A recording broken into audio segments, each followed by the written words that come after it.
And as the spectators began arriving for the first qualifying sessions on Friday, the feeling of excitement and expectations grew. Because now some of the most talented, skillful motorcycle racers in the world were coming to town, and they'd be giving everyone valuable lessons on how to find the limits to a racing motorcycle. Now the time had arrived when all the team's dedication and focus will all be measured in 100th of a second. And in that split second of time, everything you did to prepare your motorcycle mechanically, your rider physically, and your team mentally will all be judged when qualifying begins and that unbiased clock decides your position on the starting grid. And when this weekend was finally over, some of the race teams would have wished they'd never made the trip.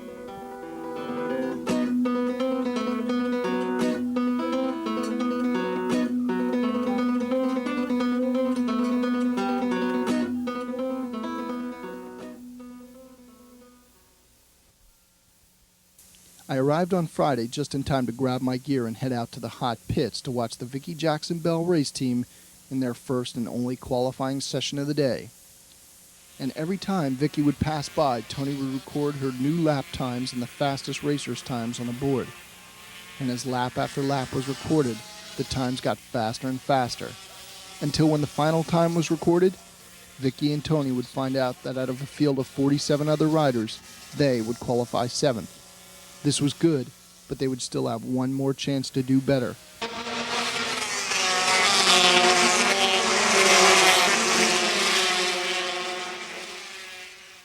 Because when there's 45 other racers on the starting grid, the closer you are to the front of the pack means the less people between you and the checkered flag.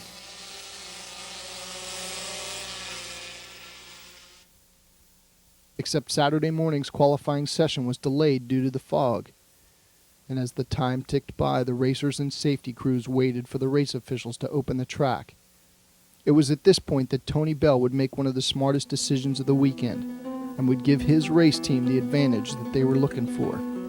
As the time ticked by and the fog still hadn't cleared, Tony got some of the other 125 race teams together and approached the race promoters to see if they could change the 125 qualifying sessions to the end of the day. And with this one bold stroke, he not only got his rider to be able to race on a clear track, but also at a temperature that is more suited to his rider's likings.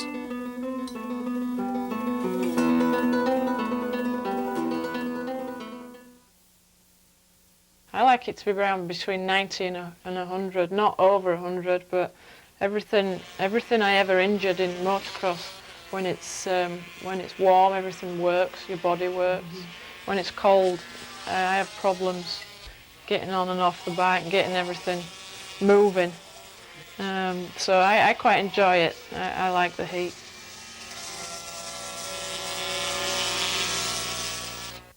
At the end of the day, I was up on a hill close to the track for the last qualifying session. And although I didn't know it at the time, Vicky would improve once again, sealing your grid position to number 3 with the third fastest qualifying time of the day.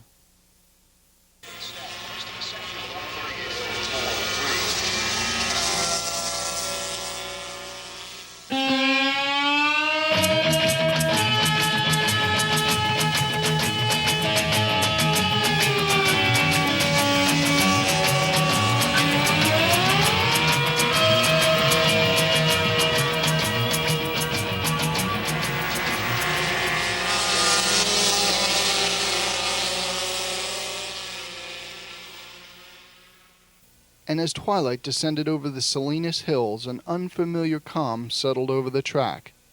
That was until we filmed this future racer tearing up the pit area. Here's his dad pulling him over for a sobriety check for getting too close to one of the cars. We also ran into this talented young racer who gave us his impersonation of Gary Rothwell.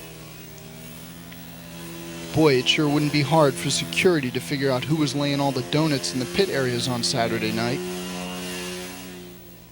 And as evening came to a close, everyone's thoughts were on the next day. Since the 125 race wasn't scheduled until the last race of the day, the camera crew and I walked around and filmed all the different type of events that were happening, like Gary Rothwell, as well as these sky-hungry aerial artists.